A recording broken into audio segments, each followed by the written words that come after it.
और उन ब्रांचेस में भी स्कोप होता है। ऐसा नहीं कि कोई ब्रांच किसी कॉलेज में 14 लाख रैंक पे मिल गई, कोई ब्रांच किसी कॉलेज में 15 लाख रैंक पे मिल गई तो वो कॉलेज खराब हो गया, ऐसा नहीं है। बच्चे की मानसिकता, बच्चे की मेंटालिटी भी अच्छी हो सकती है, ये अपने अपने नजरिए की बात है। कोई बच्चा 2 लाख रैंक पे एचबीडीयू में बायोकेमिकल लेता है, कोई बच्चा आपका जो है 50,000 रैंक पे किसी प्राइवेट कॉलेज में सीएस ले लेता है। तो ये अपनी अपनी मानसिकता, अपना अपना इंटरेस्ट बच्चों का रहता है। लेकिन हाँ, ब्रांच के पीछे नहीं भागना, क्योंकि एक जमाना था जब कंप्यूटर साइंस के 50,000 1 लाख बच्चे ही पास होते थे पूरे इंडिया से। आज लगभग hello friends, welcome to our mentor. और आज के वीडियो में बात करने वाले हैं हम लोग 12 फरवरी को आपका आ जाएगा रिजल्ट। अब रिजल्ट आने के बाद बच्चों के दिमाग में डाउट रहते हैं कि मेरा जो परसेंटाइल आया हुआ है उस परसेंटाइल के ब्याह पर मैं कहां अप्लाई करूं। जैसे अभी आपका एक फॉर्म आया हुआ है आईपीयू दिल्ली का, देखिए अभी जो फॉर्म आपका आया हुआ है वो किसका आया हुआ है, आईपीयू दिल्ली का। जीजीएसआईपीयू करके एक आपका यूनिवर्सिटी है जीजीएसआईपीयू, ये दिल्ली के अंदर एक काउंसलिंग कंडक्ट कराती है। पहले ये सीईटी के नाम से अपना एंट्रेंस करवाते थे, लेकिन अभी क्या करते हैं, अपना ये सीईटी के नाम से फॉर्म निकालते हैं। लेकिन ये किसके लिए निकालते हैं फॉर्म अपना, इसमें आपका कुछ कोर्सेज आपके सीयूटी से लेंगे, सीयूटी का जो आपका एग्जाम होता है कुछ इससे भरे जाएंगे, कुछ कोर्सेज आपके जेईई मेन से ये लेते हैं, मतलब आपके जो इंजीनियरिंग वाले कोर्सेज हैं बीटेक जो है आपका जेईई मेन से है, कुछ आपके नीट से ये लेते हैं।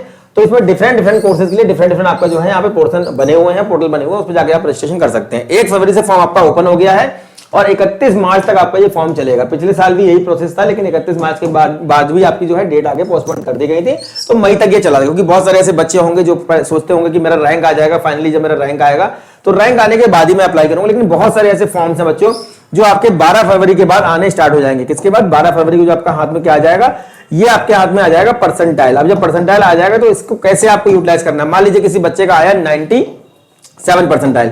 अब मेरे अकॉर्डिंग 97 परसेंटाइल वाले बच्चे को क्या करना चाहिए, जो है धीरूभाई अंबानी आपका जो कॉलेज है इसका फॉर्म भरना चाहिए, एलएमआईटी जयपुर का फॉर्म भरना चाहिए। आप अगर पोर्टल पर जाकर देखेंगे इनमें से किसी न किसी का फॉर्म आ भी चुके होंगे, अभी कंफर्म नहीं है कि आपका फॉर्म आया है कि नहीं आया, लेकिन आ चुके हैं तो आपको भरना स्टार्ट कर दीजिए। अगर आपका ये परसेंटाइल आने वाला है, अगर आपने आंसर की से चेक कर लिया है, आंसर की आपकी आ चुकी है, आपने कितने नंबर आपके आ रहे हैं, आज हम बात करने वाले हैं परसेंटाइल वर्सेस मार्क्स। जो आपके नंबर आ रहे हैं, मान लीजिए किसी बच्चे के 300 में से नंबर आ रहे हैं 100 नंबर, तो 100 नंबर पे एक्सपेक्टेड क्या परसेंटाइल बनने वाला है। जो आपका 22 तारीख, 23 तारीख, 24 तारीख, 28 तारीख, 29 तारीख को जो पेपर हुआ है, इन 5 दिन के एग्जाम में जो आपका easy to moderate, moderate to easy जो डिफिकल्ट आपका लेवल रहा है, उसके हिसाब से क्या हमारे कितने मार्क्स पे हमको क्या परसेंटाइल मिलने वाला है, उस परसेंटाइल का आपका 12 तारीख को ये क्लियर हो जाएगा कि कितना परसेंटाइल आपका आने वाला है। लेकिन आज एक्सपेक्टेड बात करने वाले हैं कि भाई कितना परसेंटाइल हमको बनने वाला है। और हाँ, एक बात और, कितने मार्क्स पे, कितनी परसेंटाइल पे हमको कौन कौन से कॉलेज मिलने वाले हैं, कौन कौन से कॉलेज हमको मिलने वाले का एक्सपेक्टेड आइडिया बच्चे के दिमाग में होना चाहिए। जो आपने 1 साल मेहनत की है, 2 साल जो बच्चे ड्रॉप आउट हैं 2 साल से मेहनत कर रहे हैं, एक एक्सपेक्टेड आइडिया लग जाना चाहिए कि भाई मेरे इतने नंबर आ रहे हैं। अगर 300 में से मेरे नंबर आ रहे हैं मान लीजिए 150, तो 150 नंबर पर मुझे कौन सा एनआईटी, कौन सा ट्रिपल आईटी या कुछ और बेटर इंस्टीट्यूट जो इंडिया के अंदर है, जो जेईई मेंस की रैंक को कंसीडर करते हैं, वो मुझे कहां पे मिल रहे हैं। तो चैनल को सब्सक्राइब कर लीजिए, वीडियो को लाइक करिए और दोस्तों को शेयर करिए, जिससे कि आने वाले वीडियो का आपको मिलते रहे 99 परसेंटाइल। देखिए 99 परसेंटाइल बात करने वाले हम लोग। अब 99 परसेंटाइल जो आपका है ये कितने नंबर पे आपका बनेगा। देखिए सबसे पहले बात करेंगे 22 जनवरी, 23 जनवरी, 24 जनवरी, 28 जनवरी और 29 जनवरी। देखिए शिफ्ट 1 की बात करते हैं, इजी टू मॉडरेट आपका पेपर था, मतलब 195 से 210 के आसपास आपका नंबर होने चाहिए। कितने में से, 300 में से। 300 नंबर का जो बच्चा आपका पेपर हो रहा है। शिफ्ट 2 का जो आपका पेपर था ये मॉडरेट था, तो यहाँ पे देखिए 180 से 195। 23 जनवरी शिफ्ट 1 की बात कर लेते हैं, मॉडरेट टू डिफिकल्ट आपका पेपर था, 165 से 170, मतलब 165 से 170 आपका आउट ऑफ 300। किसके लिए, 99 परसेंटाइल के लिए। अब ये भी हम लोग बात करेंगे कि 99 परसेंटाइल पे कितना आपका कौन सा कॉलेज आपको मिलने वाले हैं और उसके लिए आपको कैसे अप्लाई करना है, कैसे अप्रोच करना है, पर्टिकुलर कौन सी काउंसलिंग होती है। देखिए 24 जनवरी का आपका देखिए शिफ्ट 1 का मॉडरेट टू डिफिकल्ट आपका एग्जाम था, 165 से 170 मार्क्स आपको चाहिए होंगे। एक्सपेक्टेड है, कोई मैं गारंटी नहीं बता रहा हूं कि यही हो सकता है, लेकिन ये एक्सपेक्टेड है। एक्सपेक्टेड आप मान सकते हैं कि आपको ये मार्क्स अगर आपके आ रहे हैं तो आप ये उम्मीद कर सकते हैं। अब इसमें कौन कौन से कॉलेज की उम्मीद रख सकते हैं वो भी अभी बात करेंगे, वीडियो में लास्ट तक बने रहिए। 28 जनवरी की बात करते हैं, शिफ्ट 1 का देखिए डिफिकल्ट लेवल आपका एग्जाम का था 160 से 170। शिफ्ट 2 की बात करते हैं, मॉडरेट टू डिफिकल्ट आप 165 से 170 आउट ऑफ 300 आपके मार्क्स आपको चाहिए होंगे। उसके बाद देखिए 29 जनवरी की बात कर लेते हैं, शिफ्ट 1 आपका था मॉडरेट टू डिफिकल्ट 165 से 170 और उसके बाद आपका मॉडरेट टू डिफिकल्ट आपका हुआ। और शिफ्ट 2 की बात करेंगे 29 जनवरी का, देखिए मॉडरेट टू डिफिकल्ट 165 से 170। ये आपके मार्क्स की बच्चों आपको जरूरत पड़ेगी। अगर ये मार्क्स अगर आपके आ रहे हैं, आपने आंसर की से चेक किया हुआ है, तो ये मान के चलिए आपका आराम से 99 परसेंटाइल बच्चों बन जाएगा। ठीक है, अब बात करते हैं बच्चों हम लोग 98 परसेंटाइल, 97 परसेंटाइल, 96 परसेंटाइल, 95 परसेंटाइल, 94, 93, 92, 91 और 90 90 तक बात करेंगे कि 98 परसेंटाइल से 90 परसेंटाइल के बीच में अगर आप एक्सपेक्ट कर रहे हैं, अगर आप उम्मीद कर रहे हैं, तो कितने नंबर आपको चाहिए होंगे, कितने में से 300 में से कितने नंबर हमें चाहिए होंगे। देखिए 98 की बात करते हैं, शिफ्ट 1 की बात करते हैं हम लोग, कौन सी तारीख की बात कर रहे हैं हम लोग यहाँ पे, 22 जनवरी की। अब 22 जनवरी शिफ्ट 1 की बात करेंगे, फिर शिफ्ट 2 की बात करेंगे। देखिए 172 नंबर कितने में से, 300 में से। यहाँ पे 176 नंबर कितने में से, आपका 300 में से। तो यहाँ पे देखिए 96 परसेंटाइल के लिए अगर हम 22 जनवरी की बात करें 142 नंबर शिफ्ट 1 के लिए, 145 नंबर शिफ्ट 2 के लिए, उसके बाद 94 परसेंटाइल अगर हम बात करें, उसके बाद 94 की बात कर लेते हैं। 94 पर देखिए 124 आपको मार्क्स चाहिए होंगे आउट ऑफ 300 शिफ्ट 1 के लिए, 125 मार्क्स चाहिए होंगे आउट ऑफ 300 शिफ्ट 2 के लिए। और यहां पर देखिए 93 में आप कितना हो रहा है, 115 118 शिफ्ट 2 के लिए। उसके बाद 91 पर देखेंगे तो 91 कितना हमें चाहिए होगा 22 जनवरी 91 परसेंटाइल अगर आप बच्चों एक्सपेक्ट कर रहे हैं तो 105 नंबर आउट ऑफ 300, 108 नंबर आपका आउट ऑफ 300। उसके बाद देखिए आपका 90 परसेंटाइल पे अगर बात करें तो 100 नंबर यहां चाहिए होंगे शिफ्ट 1 के लिए, 102 नंबर हमारा चाहिए होगा शिफ्ट 2 के लिए। अब बच्चों बात करते हैं 23 जनवरी। 23 जनवरी शिफ्ट 1 की बात करेंगे पहले हम, फिर शिफ्ट 2 की बात करेंगे। 98 परसेंटाइल 162 नंबर, 168 नंबर शिफ्ट 2 के लिए, 96 परसेंटाइल 137 नंबर और 140 आपका हो गया कितने में से, 300 में से। ये मार्क्स हमें चाहिए होंगे। 94 23 जनवरी shift 1 118 number, shift 2 121 number out of 300, ठीक है। उसके बाद 93 percentile 112 number shift 1, 114 number shift 2 out of 300 23 जनवरी। उसके बाद 92 परसेंटाइल का देखते हैं, 92 परसेंटाइल पे कितना नंबर हमको चाहिए होगा, 108 नंबर। 92 परसेंटाइल पे देख लेते हैं 108 नंबर, 110 नंबर शिफ्ट 2 के लिए आउट ऑफ 300। उसके बाद 90 का देखते हैं तो 90 में देखिए 98 मार्क्स और यहाँ पे 99 मार्क्स आउट ऑफ 300। ये हमारा 23 जनवरी का शिफ्ट 1 और शिफ्ट 2 का हमारा हो गया। उसके बाद देखते हैं नेक्स्ट हम लोग यहाँ पे, अब देखते हैं बच्चों हम 24 जनवरी का देखते हैं। 24 जनवरी पे हमारा अब देखते हैं 24 जनवरी देखिए 98 percentile 160 number shift 1, 176 number shift 2 कितने में से, 300 में से आपको ये चाहिए होंगे। 97 145 144 और 150 शिफ्ट 2 का। 95 पर देख लेते हैं, 95 पे 120 और यहाँ पे 126। उसके बाद 94 पर देखिए आपका 114 और यहाँ पे 118। उसके बाद 92 का देखते हैं 104 और यहाँ पे 107 आउट ऑफ 300। उसके बाद 90 का देखते हैं 90 में देखिए 96 और यहाँ पे 98 ये हमें चाहिए होंगे out of 300। 24 January shift 1 shift 2 का हमारा ये रहा। अब बच्चों बात आती है जो 2024 का हमारा एग्जाम हुआ था उसमें 14,15,110 बच्चे हमारे जो है यहाँ पे बैठे थे, ठीक है। अब 14 लाख जो हमारे बच्चे यहाँ पे एक्सपेक्टेड जो बैठे हुए थे, 14 लाख बच्चे अटेम्प्ट किए थे हमारे एग्जाम में 2024 में। कट ऑफ कितना गया था 93.22, ये हमारा कट ऑफ गया था लास्ट ईयर, ठीक है। अब यहाँ पे देखिए कितना बच्चा क्वालिफाई होता है जे एडवांस के लिए, कितना बच्चा क्वालिफाई होता है, 2,50,000 बच्चे हर साल ये क्वालिफाई किए जाते हैं, जो कि आप क्या करेंगे एडवांस के एग्जाम में बैठेंगे। बच्चा यहीं पे कंफ्यूज हो जाता है। मान लीजिए कि पिछले साल कट ऑफ आपका गया था 93.23 आपका कट ऑफ गया था पिछले साल, ये पिछले साल का है। अब किसी बच्चे का मान लीजिए 93.21 आ गया या किसी बच्चे का 93 रहा तो उसने अपने आप को सोचा कि मैं नॉट क्वालिफाई हो गया, पर ऐसा नहीं है। इस चीज का आपको ध्यान रखना है। एक बात का आपको ध्यान रखना है, 2,50,000 बच्चों में अपनी पोजीशन बनाना ही क्या होता है, कट ऑफ क्वालिफाई करना। लेकिन किसके लिए होता है, ये होता है बच्चों आपका जे एडवांस के एग्जाम में बैठने के लिए, qualified candidate for advance. J advance के एग्जाम में अगर आप क्वालिफाई मतलब बैठना चाहते हैं तो आपको 2,50,000 अपनी क्या बनानी पड़ेगी, पोजीशन बनानी पड़ेगी। अब इस बार 2025 में 13,90,000 बच्चा जो है ये अपीयर हुआ है किसमें, ये हम बात कर रहे हैं फेज 1 की। फेज 1 मतलब जनवरी फेज की बात कर रहे हैं। फेज 2 में मान लीजिए अगर 2 लाख 2.5 लाख या 3 लाख बच्चा एक्स्ट्रा हो जाता है, मान लीजिए हम 3 लाख इसमें एक्स्ट्रा हो जाता है तो ये लगभग हम 2 लाख लेके चलते हैं। 2 लाख के हिसाब से 15,90,000 मतलब कि मान के चले मोटा मोटा 16 लाख बच्चा एग्जाम क्या करेगा, एग्जाम में अटेम्प्ट करेगा। इस बार 16 लाख बच्चे जब एग्जाम में अटेम्प्ट करेगा तो 2024 के हिसाब से हमारा ये रहा। और ये बच्चे हमें क्वालिफाई मतलब क्वालिफाई कैंडिडेट उतने ही रहेंगे। क्वालिफाई कितने किए जाएंगे, 2,50,000 बच्चे ही क्वालिफाई किए जाएंगे। अब बात बच्चों के दिमाग में आ रहा है कि कट ऑफ कितना जाएगा।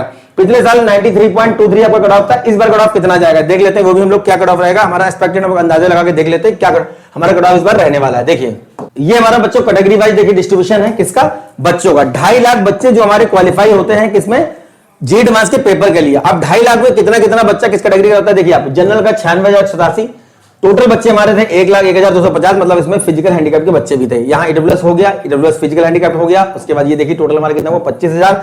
ओबीसी के बच्चे 64,125, अगर हम इसको भी मिला लें तो कितना हो गया हमारे टोटल बच्चे 67,000 हो गए, 67,000।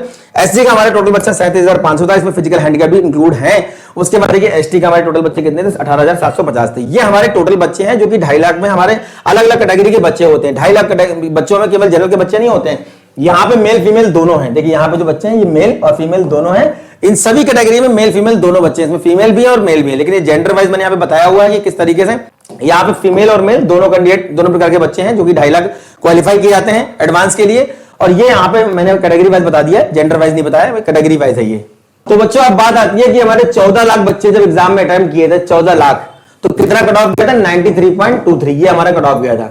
अब अगर 16 लाख बच्चा एग्जाम में अटेम्प्ट करता है, 16 लाख बच्चा अगर एग्जाम में अटेम्प्ट कर रहा है 16 लाख के आसपास, तो कितना कट ऑफ जाएगा आप ये मान करके चलिए कि लगभग ये मान के चलिए 94 से 95 के बीच में कट ऑफ रहना चाहिए इस बार 94 से 95। अब ये 94.5 भी हो सकता है, 94 पॉइंट समथिंग भी रह सकता है, एग्जैक्ट 94 भी रह सकता है, पर 95 के बाहर जाने की संभावना नहीं है, पर 94 से 95 के बीच में कट ऑफ रहेगा। अब बात करते हैं कि 99 परसेंटाइल पे हमने देख लिया कितने कितने मार्क्स में हमारी परसेंटाइल आ रही है, लेकिन अगर किसी बच्चे का परसेंटाइल ये बन रहा है, मान लीजिए उसने मार्क्स से चेक किया, अपना आंसर की से चेक किया कि मेरा जो है इतना इतना, मान लीजिए मेरा बन रहा है 98 परसेंटाइल। अब ये 98 बन रहा है तो 98 में हमें कॉलेज कौन से मिलेंगे, बड़ी क्यूरियोसिटी रहती है। 12 फरवरी के बाद मीटर अपना चालू हो जाएगा और काउंटडाउन स्टार्ट हो जाएगा कौन से कॉलेज के लिए आपको कैसे अप्लाई करना है, कब अप्लाई करना है, कहां अप्लाई करना है, किस राउंड में अप्लाई करना है और पर्टिकुलर कौन कौन से फॉर्म आपको भरने हैं। बहुत सारी आपकी काउंसलिंग होती है, बहुत सारे आपके एंट्रेंस एग्जाम होंगे, सारे फॉर्म में जाकर के आपको पैसा बर्बाद नहीं करना, आपको सेलेक्टेड फॉर्म भरने हैं अपनी रैंक के हिसाब से, अपने फाइनेंशियल बैकग्राउंड के हिसाब से। ऐसा भी नहीं करना कि कोई फॉर्म आपने भर दिया, पता लगा वहां की फीस 25-30 लाख है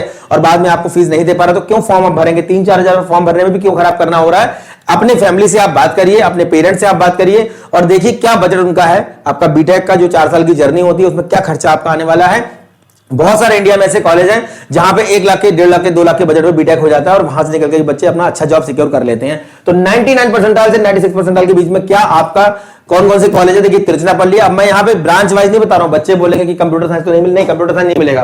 कंप्यूटर साइंस के लिए तिरुचिरापल्ली की बात करो तो 99.67 इस तरीके से, 6 या 7, 99.6 या 99.7 ये आपका होना चाहिए इस तरीके से, क्योंकि आपका जो अगर मैं रैंक की बात करूं तो 1600 या 1500 रैंक के आसपास आपका जो है बंद हो जाता है क्या, तिरुचिरापल्ली के अंदर आपका कंप्यूटर साइंस बंद। मैं कंप्यूटर साइंस की बात नहीं कर रहा हूं, मैं बात कर रहा हूं एटलीस्ट आपको कॉलेजेस के अंदर एंट्री मिल जाएगी 99 परसेंटाइल पे। अब थोड़ा सा ब्रांच से कंप्रोमाइज करना पड़ेगा, लेकिन अगर बच्चों 99 परसेंटाइल आपका आ रहा है तो जो एक्स्ट्रा आपके जो फॉर्म होते हैं जैसे आपका ट्रिपल आईडी, आपका ट्रिपल आईडी बैंगलोर हो गया, ट्रिपल आईडी हैदराबाद हो गया, इनके फॉर्म आप साइड में भर दीजिए, ठीक है।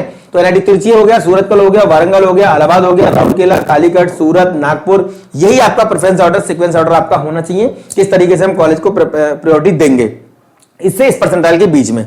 अब जैसे मान लीजिए किसी बच्चे का 96 आ रहा है तो 96 पे अगर मैं रैंक मोटा मोटा 50,000 मान लूं या 55,000 मान लूं, तो आप ये मान लीजिए कि ये जो आपके बाद वाले एनआईटी हैं, जो आपके मिजोरम, मेघालय, मणिपुर, सिक्किम और आपके अगरतला, श्रीनगर वगैरह हैं, या फिर आपका रायपुर, जमशेदपुर या जो आपके और एनआईटी है सिलचर वगैरह है, यहाँ पे आपको मटेरियल साइंस वगैरह ब्रांचेस, या फिर दुर्गापुर, जलंधर वगैरह में बायोटेक ब्रांचेस बच्चों आपको आराम से मिल जाएंगी। तो मैंने यहाँ बात किया है आपके कॉलेज वाइज की बेस्ट क्या हो सकता है, 99 परसेंटाइल से 96 परसेंटाइल के बीच में बेस्ट क्या हो सकता है, ये आपकी बेस्ट की लिस्ट सामने रही।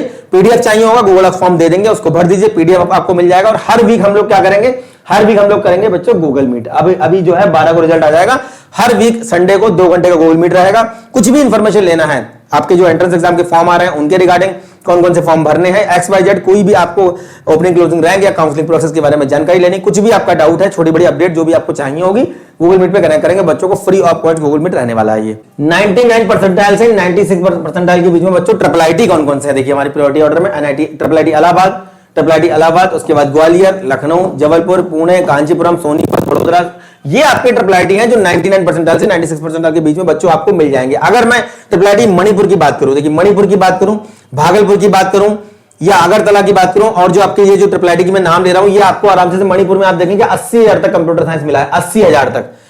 अब अगर 80,000 पे आपको मिल रहा है तो आप मान लीजिए 96 के बाहर भी अगर आपका निकल जा रहा है परसेंटाइल, तब भी आपको मणिपुर के अंदर सीएस ब्रांच मिल जाएगा। इलेक्ट्रॉनिक्स एंड कम्युनिकेशन इसके बाद तक मिला है, 1 लाख तक मिला है, इलेक्ट्रॉनिक्स एंड कम्युनिकेशन 1 लाख तक मिला है। तो आप मान के चलिए, तो आप ये मान के चलिए कि इससे बाहर भी अगर परसेंटाइल आ रहा है तब भी आपको बाद वाले ट्रिपल आईटीज वगैरह जो नॉर्थ ईस्ट के एनआईटी वगैरह वो मिल जाएंगे आराम से।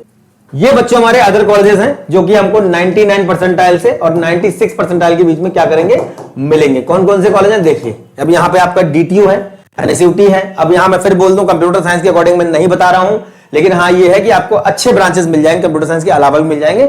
यहां पे तो आप मान के लिए 4 से 5,000 के बीच में कंप्यूटर साइंस बंद हो जाता है, ठीक है। पंजाब इंजीनियरिंग कॉलेज में 12-15 हजार तक कंप्यूटर साइंस बंद हो जाता है। जेएनयू में 25-30 हजार तक आराम से मिल जाता है, बल्कि कभी कभी स्पॉट राउंड वगैरह होते हैं लास्ट में तो मिल जाते हैं 30-40 हजार तक। ट्रिपल आईटी हैदराबाद में कंप्यूटर साइंस बंद होता है 1600 पे और इलेक्ट्रॉनिक्स एंड कम्युनिकेशन 4500 पे, ठीक है। अब इसके बाद यहां पे आ जाता है ट्रिपल आईटी बैंगलोर 12 से 13,000 के बीच में बंद हो जाता है। जो बाद वाले कोर्स इनको स्टार्ट किए बीटेक 4 ईयर वो थोड़ा बाद तक मिलते रहते हैं, गर्ल्स कैंडिडेट को थोड़ा फायदा मिल जाता है। वीआईटी में 14-15-20 हजार तक के बीच में मान के चलिए कि सब बंद हो जाता है कंप्यूटर साइंस वगैरह जो ब्रांचेस हैं। तो उसके बाद आपका आ जाता है ट्रिपल आईटी दिल्ली, ये भी आपका जैक दिल्ली की काउंसलिंग से मिलता है। जो आपका डीटी और एसयूटी ट्रिपल आईटी तीनों मिलते हैं जैक दिल्ली की काउंसलिंग से। यहां पे भी मान के चलिए कि आपको कंप्यूटर साइंस नहीं मिलेगी, कितने के बाद 15 से 20 हजार के बाद नहीं मिलेगी अगर आपके पास रिजर्वेशन नहीं है तो। अब यहां पे बात आती है कि एलएमआईटी जयपुर जो कि हमारा प्राइवेट कॉलेज है, फॉर्म निकाल देता है जल्दी और परसेंटाइल के बाद इसका फॉर्म ओपन हो जाता है। इसमें भी आप मान लीजिए 30 से 35 हजार, मतलब 96, 97, 96 के बीच में अगर है तो आपको आराम से यहाँ पे क्या मिल जाएगा, लेमनिटी में अच्छे ब्रांचेस मिल जाएंगे। धीरू भाई अंबानी भी लगभग 30-35 हजार, मतलब 96 97। ट्रिपल आईटी नया रायपुर जो कि हमारा जीएफटीआई है, जोसा काउंसलिंग से हमको मिल जाता है, यहाँ पे भी आपको आराम से 30 से 35 हजार के बीच में या 25 से 30 हजार के बीच में मान के चलिए सेफ साइड, और बाद तक अगर बची सीटें होती है तो मिल जाता है। ट्रिपल आईटी भुवनेश्वर हमारा जीएफटीआई है, जोसा काउंसलिंग से मिलता है। निर्मा यूनिवर्सिटी में 40,000 50,000 तक सीएस मिल जाता है। थापर में भी आपको मान लीजिए कि 70-80 हजार तक, मतलब आगे 95 परसेंटाइल 94 परसेंटाइल तक अगर आ रहा है तो आराम से बाद वाली जो ब्रांचेस वो मिल जाती है। सीएस कोर ब्रांच आपकी आराम से 96 तक 95 तक आपको मिल जाएगी बच्चों। यहाँ पे यूएसआईटी हमारा दिल्ली किसका कॉलेज है, आईपीयू दिल्ली का कॉलेज है, यहाँ पे भी 25-30 हजार पे हमारी सीएस बंद हो जाती है। एचबीटीयू कानपुर एक्सेप्शनल कॉलेज है, जहां पे कंप्यूटर साइंस हमेशा 30 हजार तक क्लोज हो जाती है, मतलब कि 97-98 के बीच में अगर आपका है। और एसजीएसआईटी इंदौर, ये हमारा एमपीडीटी की बच्चों एक काउंसलिंग होती है, बहुत डिटेल में हम लोग बात कर रहे होंगे आने वाले समय में जब काउंसलिंग आपकी चल रही होंगी। हर एक काउंसलिंग पे पूरा एक वन शॉट एक लेक्चर डाल देंगे, पूरा ईबुक हम लोगों ने तैयार कर रखी है जो कि आपको बहुत हेल्प करने वाली है आने वाले समय जो भी काउंसलिंग आपकी होंगी। ये कॉलेज है बच्चों 99 से 96 के बीच में जो कि हमको मिलने वाले हैं, ठीक है। अब बात आती है बच्चों, अगर किसी बच्चे का 96 से 90% हो जा रहा है, मतलब मान के चले हम अगर मोटा मोटा 50,000 रैंक के 50,000 रैंक से और आपका रैंक हो जा रहा है मान लीजिए 1,20,000, 1,30,000, 1,40,000, ये आप मान लीजिए इसके बीच में अगर आपका रैंक हो जा रहा है, रैंक का एक्सपेक्टेड यही रहने वाला है आपका, तो 90 परसेंटाइल 99.6 परसेंटाइल से 90 परसेंटाइल के बीच में क्या एक्सपेक्ट कर सकते हैं, क्या इसमें भी अच्छे ऑप्शंस मिल जाएंगे? ऑप्शन तो आपको 90 के बाद भी मिलेंगे। मैं बता दूं आपको 14-14 लाख रैंक तक बच्चों को कॉलेज मिल जाते हैं, बस ब्रांच से कॉम्प्रोमाइज करना पड़ेगा और अब थोड़ा सा अपने ऊपर भरोसा रखना पड़ेगा कि मैं कॉलेज में जाकर कुछ अच्छा कर सकता हूं। और उन ब्रांचेस में भी स्कोप होता है, ऐसा नहीं कि कोई ब्रांच किसी कॉलेज में 14 लाख रैंक पे मिल गई, कोई ब्रांच किसी कॉलेज में 15 लाख रैंक पे मिल गई तो वो कॉलेज खराब हो गया, ऐसा नहीं है। बच्चे की मानसिकता, बच्चे की मेंटेलिटी भी अच्छी हो सकती है, ये अपने अपने नजरिए की बात है। कोई बच्चा 2 लाख रैंक पे एचबीडीयू में बायोकेमिकल लेता है, कोई बच्चा आपका जो है 50,000 रैंक पे किसी प्राइवेट कॉलेज में सीएस ले लेता है, तो ये अपनी अपनी मानसिकता, अपना अपना इंटरेस्ट बच्चों का रहता है। लेकिन हाँ, ब्रांच के पीछे नहीं भागना, क्योंकि एक जमाना था जब कंप्यूटर साइंस के 50,000 1 लाख बच्चे ही पास होते थे पूरे इंडिया से। आज लगभग ये आपका जो 14-15 लाख बच्चा पेपर दे रहा है, इसके अलावा और भी जो एंट्रेंस एग्जाम हो रहा है, सबको मिलाकर के लगभग 29-30 लाख बच्चा एनरोल करता है बीटेक में हर साल, जिसमें से आप मान के चलो कि हर बच्चे को सीएस चाहिए, हर बच्चे को सीएस चाहिए। मान के चलो लगभग 10 से 15 लाख बच्चा ऐसा है जो कंप्यूटर साइंस ब्रांच करके बैठा हुआ है, पर इतनी सारी जॉब्स नहीं है। जॉब उन्हीं को मिलेगी जो डिजर्व करते हैं, जो काबिल हैं, जो कैपेबल हैं, जिनके अंदर वर्क एबिलिटी है, जिनके अंदर रिस्क मैनेजमेंट की क्षमता है, उन्हीं को कंपनी जॉब देगी। तो ये हमारे कौन से कॉलेज हैं 96 से 90 के बीच में? एनआईटी मिजोरम हो गया, मेघालय हो गया, मणिपुर हो गया, सिलचर हो गया, अगरतला, श्रीनगर, आंध्र प्रदेश, मणिपुर, अगरतला, ये Manipur sorry triple IT Manipur, triple IT Agartala, triple IT Kalyani, triple IT Bhagalpur. अब भागलपुर में मैकेट्रॉनिक्स मिलेगी, इसके बीच में अगर आ रहा है मान लीजिए 95 आ गया या 96 आ गया, तो ऐसे में आपको ये मिलेगी आपका मैकेट्रॉनिक्स। यहाँ पे ट्रिपल आईटी तिरुचि है, यहाँ पे भी हमें ईसी वगैरह मिल जाएगी। पंजाब इंजीनियरिंग कॉलेज में material science, production space, VIT Mathura में भी बायोटेक वगैरह बहुत बात तक मिलती रहती है। यूएसएआर हमारा कॉलेज है, university school of automation research, IPU campus है, आईपीयू से मिल जाता है, यूएसआईसीटी का दूसरा कैंपस है। ये भी हमको लगभग आपका मान लीजिए 1 से 1.5 लाख रैंक तक आराम से बच्चों को मिल जा रहा है, मतलब 90 से भी नीचे जा रहा है तब भी ये मिल जाएगा बाद वाले राउंड में। एमएआईटी में सीएस वगैरह की अगर बात करें, सीएस मिल जाएगी, इसके बीच में अगर सीएस मिल जाएगा 40 से 50,000 के बीच में, बल्कि 60,000 तक भी सीएस बच्चों को मिल जाती है। सूरजमल में लगभग 1 लाख तक 70-80 हजार तक 1 लाख तक सीएस मिल जाती है। एचबीटीयू में मैंने बताया कि आपको सीएस तो 30,000 पे बंद हो जाएगी, लेकिन इस पे इसके बीच में आपको बाकी ब्रांचेस मिलती रहेंगी, मैकेनिकल है, इलेक्ट्रिकल है, केमिकल है, ये मिलती रहती हैं। ट्रिपल एमयूटी में भी आपका 50 से 70 हजार के बीच में लगभग 80 हजार तक मान के चलिए इस पोजीशन तक आपको आराम से यहाँ पे अगर ये आ रहा है तो ट्रिपल एम में मिल जाएगा। आईटी लखनऊ में भी ये मान के लिए 60,000, 70,000, 80,000 तक, मतलब इस पोजीशन पे अगर आप हैं तो आपको यहाँ पे सीएस मिल जाएगा, यहाँ पे भी मिल जाएगा, यहाँ पे मिल जाएगा सीएस। वाईएम से फरीदाबाद और डी मतलब छोटा university of science and technology Sonipat, ये दोनों कॉलेज मिलते हैं। एचएसटीएस की हमारी काउंसलिंग होती है हरियाणा की, उससे मिलते हैं, और ये दोनों ही अपने आप में जबरदस्त कॉलेज है। यहाँ पे सीएस मिल जाती है लगभग 70 से 80 हजार तक, इस पोजीशन पे है, आराम से मिल जाएगा। इसके बाहर भी निकल जाएंगे तब भी हो सकता है, स्पोर्ट में मिल जाता है। यहाँ पे भी लगभग 1 से 1.5 लाख तक मिल जाता है। एसजीएसटी इंदौर सीएस बंद होता है 25-30 हजार के बीच में, लेकिन बाकी ब्रांचेस आपको यहाँ तक अगर जा रहा है तो मिल जाएगी। जेईसी जबलपुर में भी आपको अदर ब्रांचेस मिल जाएंगे सीएस के अलावा। एमआईटीएस ग्वालियर में सीएस के अलावा अदर ब्रांचेस मिल जाएंगी। अगर 95, 93 के आसपास रहता है, 92 भी रहता है, तो भी आपका जो है इन सब कॉलेज में, यहाँ पे जो कॉलेज आपके डीएवी भी इंदौर है, देवी अहिल्या करके, इन पे आपको अच्छे ब्रांचेस मिल जाएंगे। यूआईटी चंडीगढ़, होशियारपुर, सीसीटी तीनों मिलते हैं जैक चंडीगढ़ की काउंसलिंग से। और उसके बाद कॉलेज ऑफ टेक्नोलॉजी पंतनगर, ये हमारा पंतनगर यूनिवर्सिटी का कैंपस है। एमबीएम जोधपुर हमें मिलता है राजस्थान की काउंसलिंग से, रीप राजस्थान, ये मिलता है उत्तराखंड की काउंसलिंग से। एनएफएटी नेशनल फॉरेंसिक एप्टीट्यूड टेस्ट आपका जो होता है, ये आपका एक कॉलेज है नेशनल फॉरेंसिक साइंस यूनिवर्सिटी। ये कहां पे बना हुआ है? गांधीनगर के अंदर बना हुआ है। गांधीनगर में हमारा कैंपस बना हुआ है और ये 50% सीटें भरता है अपने टेस्ट से। 50% लेता है जेई मेंस से। यहां पे भी 50-60 हजार रैंक तक बच्चों आराम से साइबर सिक्योरिटी जैसी ब्रांचेस मिल जाती हैं। JP Noida sector 62 main campus, ये कितने में मिल जाता है? ये हमको 1 लाख तक बच्चों यहाँ पे हमें सीएस मिल जाएगी। तो ये बच्चों वो हमारे कैंपस हैं जहां पे हमें एक एक्सपेक्टेड जो आपका ये परसेंटाइल आ रहा है, अगर आपने एक आइडिया लगा लिया है, अगर आपने चेक किया है, इससे आपने चेक कर लिया आंसर किसी, तो आप मान के चलो कि ये सारे ऑप्शंस आपके लिए अवेलेबल हैं। अब नेक्स्ट वीडियो में बात करेंगे कि 90 परसेंटाइल के बाहर अगर आपका निकल रहा है, 90 के बाहर अगर आपका निकल रहा है, 85 हो जा रहा है, 81 हो जा रहा है, 70 हो जा रहा है, कई सारे बच्चों के मेरे फोन आ रहा है सर 12-15 नंबर ही आ रहे हैं, तो परेशान नहीं होना है। यूटिलाइज कैसे करना है बेटर वे में, ये हम बताने के लिए खड़े हुए हैं यहाँ पे। और लगातार पिछले 4 साल से आपको मोटिवेट कर रहा हूं, गाइड कर रहा हूं, स्कूल्स में जाता हूं, कोचिंग में जाता हूं, बच्चों को बताने के लिए कि बोर्ड एग्जाम से पहले बच्चों को पता लग जाए कि कौन से फॉर्म उनको भरने हैं और पर्टिकुलर किस फॉर्म को भरने के बाद क्या उनको मिलने वाला है। जिस लड़ाई में वो उतर रहे हैं, जिस भी युद्ध में आप लड़ने जा रहे हैं, उसके बारे में पूरी डिटेल में आपको जानकारी होनी चाहिए और उसके लिए जानकारी प्रोवाइड करने का काम हम कर रहे हैं, आगे भी करते रहेंगे। उम्मीद करते हैं हमारी दी गई जानकारी पे काम आती होगी। नेक्स्ट वीडियो में मिलेंगे अच्छे टॉपिक के साथ, तब तक धन्यवाद, थैंक यू वेरी मच।